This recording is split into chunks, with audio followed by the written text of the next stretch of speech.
I'd like to read from Romans chapter 8. So I thought for this week and next week, and perhaps for some weeks in the future, that we would just look at an overall theme of some of the strongest objections to the Christian faith. I'm not saying that these objections are somehow like they're so good that they're kind of convincing, but I'm saying they're the best objections that somebody might bring against the Christian faith. They're things that Christians struggle with, and they're certainly things that people outside the church struggle with, and they look for answers. And there are really good answers from the Bible, and these are some of the things that can help us in answering those questions, help us in our own struggles with these questions, and just be a better witness, a better apologist for the faith. So we're going to look at I thought about doing two, but we're just going to look at suffering. And I'll introduce that in just a sec, but let's read verses 18 through 25 of Romans chapter 8. For I consider that the sufferings of this present time are not worthy comparing with the glory that is to be revealed to us. For the creation waits with eager longing for the revealing of the sons of God. For the creation was subject to futility, not willingly, but because of him who subjected it, in hope that the creation itself will be set free from its bondage to corruption, and obtain the freedom of the glory of the children of God. For we know that the whole creation has been groaning together in the pains of childbirth until now. And not only the creation, but we ourselves, who have the first fruits of the Spirit, groan inwardly as we wait eagerly for adoption as sons, the redemption of our bodies. For in this hope we were saved. Now hope that is seen is not hope, for who hopes for what he sees? But if we hope for what we do not see, we wait for it with patience.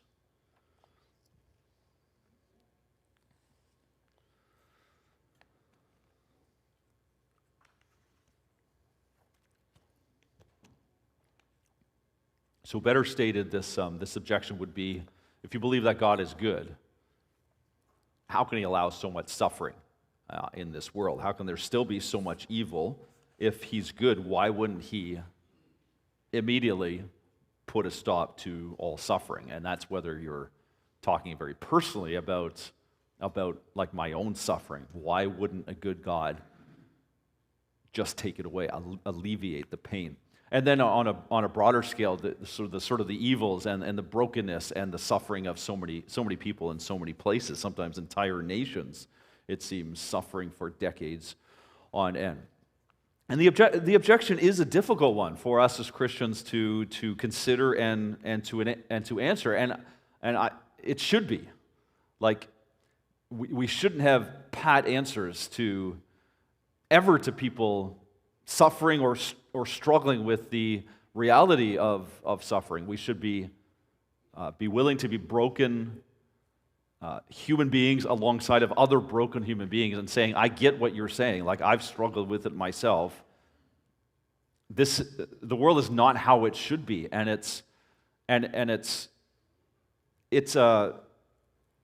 understandable to struggle with the fact that you believe in a God who is good and has made all things well, and things are not well anymore, and people are in a lot of pain. So I want to answer this just from 2 points of view. And then we'll have a few points under those. But basically, our difficulty in understanding does not negate who God is. So because we struggle with understanding, that doesn't take away from who God actually is. And then our doubts can be answered by his heart. So first of all, our difficulty in understanding does not negate who God is. And first thing I want to share is that suffering may just appear to be pointless, but that doesn't mean that suffering is pointless. It would not be surprising to discover that an infinite God, infinite in his knowledge, in his wisdom, in his plan, like so far beyond us, that he has his reasons, just not that we are aware of them, but that doesn't take away from the fact that he has reasons. Because I can't imagine those reasons or discover them in the moment doesn't mean he doesn't have them. Isaiah 55 is the passage that talks about your thoughts, my thoughts are not your thoughts, nor are my ways your ways, says the Lord. So far above, and that's in that sense that's not surprising. It's not shocking that would be the case. And just because we can't imagine a good reason for what God is doing, for why God is allowing suffering, or even in the Catechism, sending us adversity, sending us, let's say, negative providences. I remember one time sitting in church many years ago, going through a difficult time, and it's like the pastor looked right at me and said, "You're willing to accept positive providences, but are you willing to accept negative providences? Like it's providence, it's God's will, it's God's goodness in your life, but right now it's negative. Are you willing to accept that?" Well, just because in the moment we might not see a good reason, that doesn't mean that God doesn't have one. So there's a Christian philosopher named Alvin Plantinga, and I had never heard his illustration before, but he calls it the no-see-em illustration.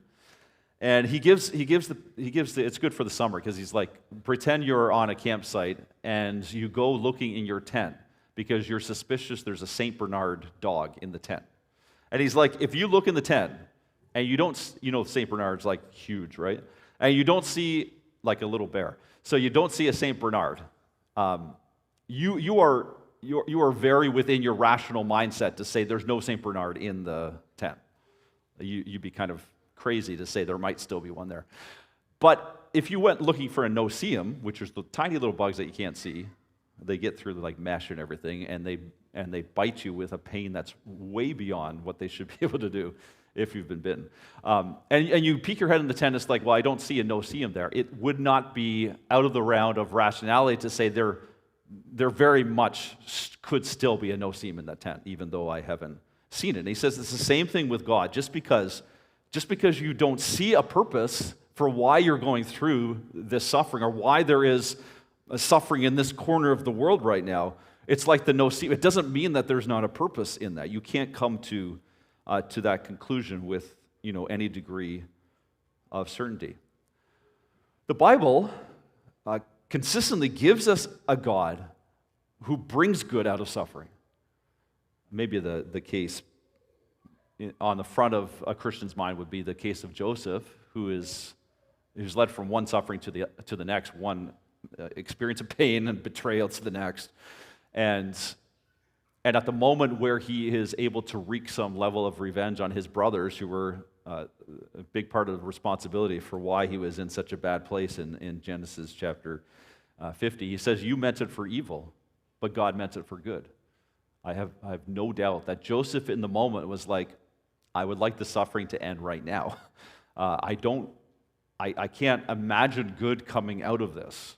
And yet his experience on the other side was very much that the story of the Bible, that God does good in suffering, and that even in the middle of suffering, he is a good and compassionate God. And I don't think it's even Christians that will tell you. Christians that will tell you stories of how God moved in their life in particular ways, brought real and lasting change, especially in challenging and difficult times. But I don't think that's even Christians. I think that you talk a lot of your neighbors who maybe are not followers of Christ, and they'll give you stories as well of, I went through, my mom passing away from cancer, or my dad was killed in an accident. And I'm not saying this is across the board, but I've heard stories of, hey, that was actually like an important, terribly difficult time in my life, but it was also where I was formed, and I was changed in those moments. And if you believe in that, is it really then a leap to say that God has a purpose for all of the suffering on a worldwide scale? If enough people say that, not just from the Bible, but across humanity, and Christians from every place and time have a consistent story about that, is it crazy to therefore say that he may have a purpose for all suffering and evil? And I would say finally, under this first point, that this charge against God, you can't be a good God if he allows suffering, it actually points as a proof of God. Because the question of suffering is not just a problem for the Christian, but it's a problem for every single person. How do you understand suffering? Why is there suffering? And my point here is that I think this objection is often raised as being a problem only for believers. Like, you're preaching this good God, but then you have this, what seems to belong to a not-so-good God. And I think that's where the problem is. It's not just a problem for those who believe in God and His power and His love. Because on the one hand, how can an unbeliever say that something is wrong or unjust or evil? You have to have categories, you have to have a worldview that says that here's evil and here's good. You have to have some sort of moral standard that says this belongs to the realm of the good, this belongs to the realm of the evil. And where do you find that? How do you make strong moral judgments? This is black, this is white. How do you have those strong moral judgments without a worldview like Christianity that says there's a God? There's a God who created all things well. There's a God against whom you can sin and be judged. And there's a God who is making all things right. That's a Christian worldview. That's rooted in God's character. It's rooted in His creation. It's rooted in his grief over all the brokenness and His determination to do something about it. That there's injustice, but there's an answer to the injustice. So it's not just a problem for Christians, it's a problem for every single person. How do you explain that there is such a thing as injustice? Why is it unjust? Why are some things right and some things are evil? Why should we weep over some people suffering? On the one hand, if this is just an evolutionary world and we're all just kind of material buildings, there's no supernatural. And if it's survival of the fittest, maybe it just makes sense that some people suffer and some people don't suffer as much. But to actually have strong moral statements, like, if God is good, why does He allow so much suffering? You have to have a worldview for that. And I think it's a problem for every single person. I would say the feeling of horror over, say, genocide is an evidence for the existence of God. That passage from Ecclesiastes, He has put eternity in our hearts. It's like there is a remnant in every single person of the image of God, crying out to them to find their way back to God. They're given a moral sense of being. Where does that come from?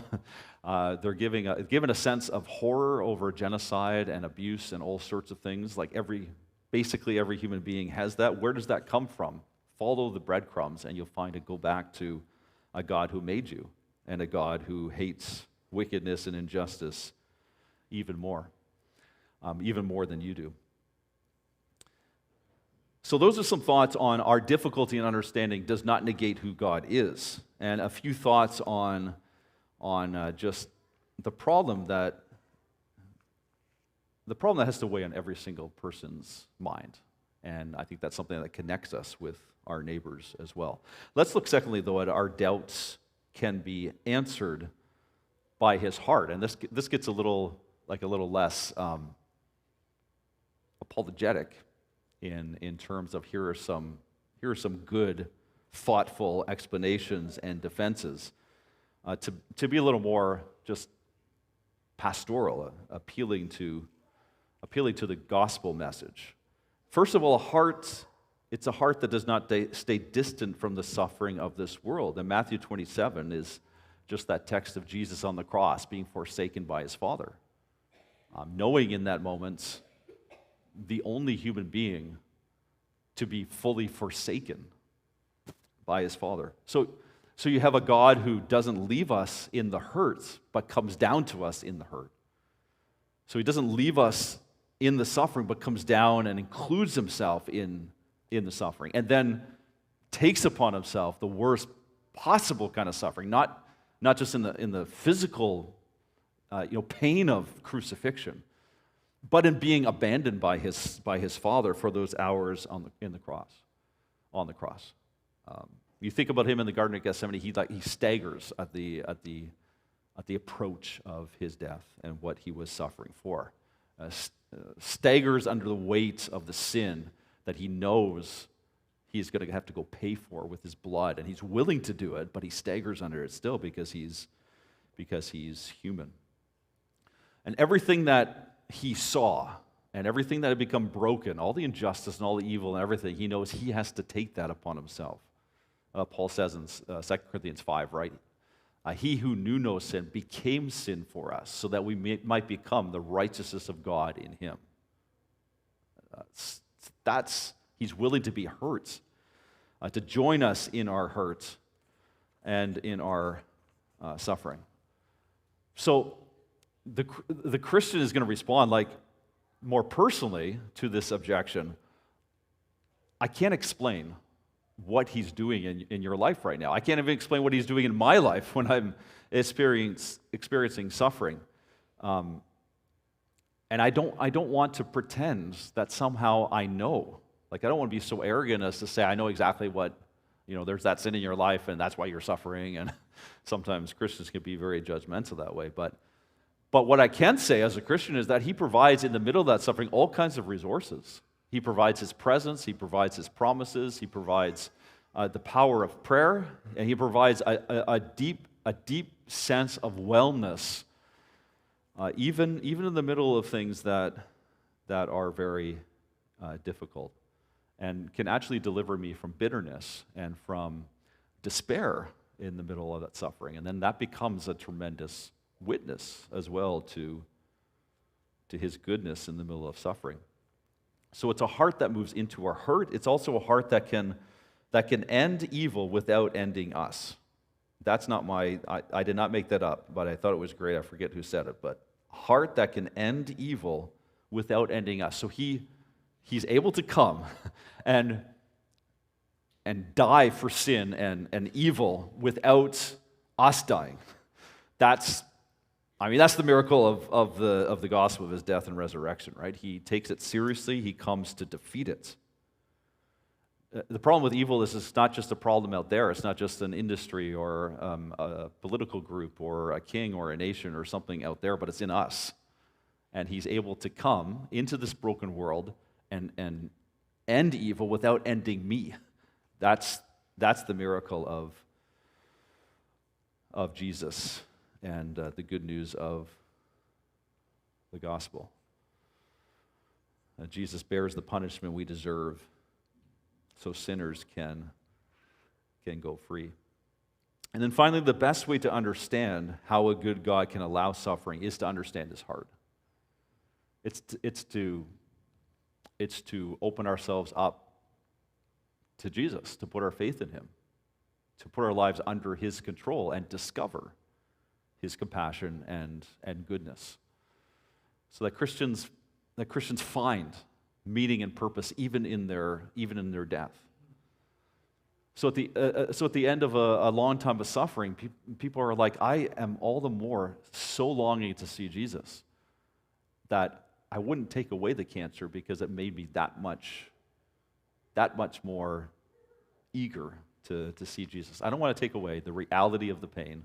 I don't want to make it like, okay, give me cancer tomorrow, I just can't wait for it. That's not normal. That's not human.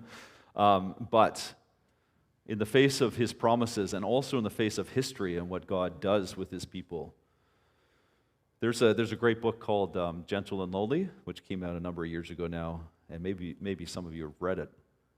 But he talks a lot in there about suffering drawing us into the heart of Christ and discovering a heart that just keeps on giving. At one point he says, when you come to Christ for mercy and love and help in your anguish and perplexity and sinfulness, you are going with the flow of his own deepest wishes, not against them. So he's saying when you go there and you come to Christ for everything you need in that time of suffering, that's exactly what he's looking for, what he's hoping for, what he wants, his own deepest wishes.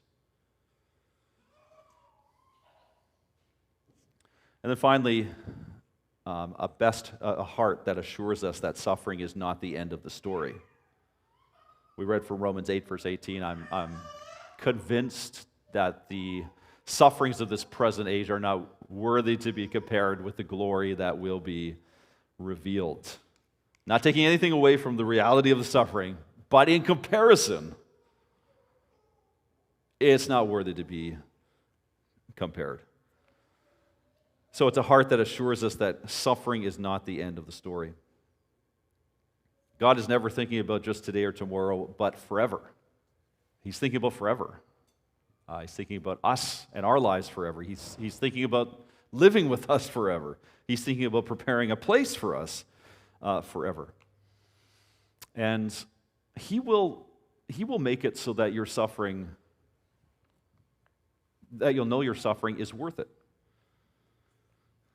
There's an organization called Mothers Against Drunk Driving, right? And I think it's still around. And those are moms that have lost kids to drunk driving accidents, and their kids were killed. And they started a ministry or organization to speak out against the dangers of drunk driving. They want their kids' suffering and death to mean something. I think we all feel that. I remember when my father was passing away from a very rare disease, and what do I remember from that experience? Well, I remember him joking with the nurses in the hospital, even though he was under a lot of pain. I remember him smiling, with my grandkids. You remember, the fact that in the moments it was showing itself worth it, even though it was difficult. To suffer and to see someone suffer, to go through that. There's purpose, therefore, in the way the Christian dies. And ultimately, we know that this is not all there is. Tomorrow is not promised to us. Jesus' plan is cosmic. Suffering is not the end of the story, whether on a personal level or on a global level.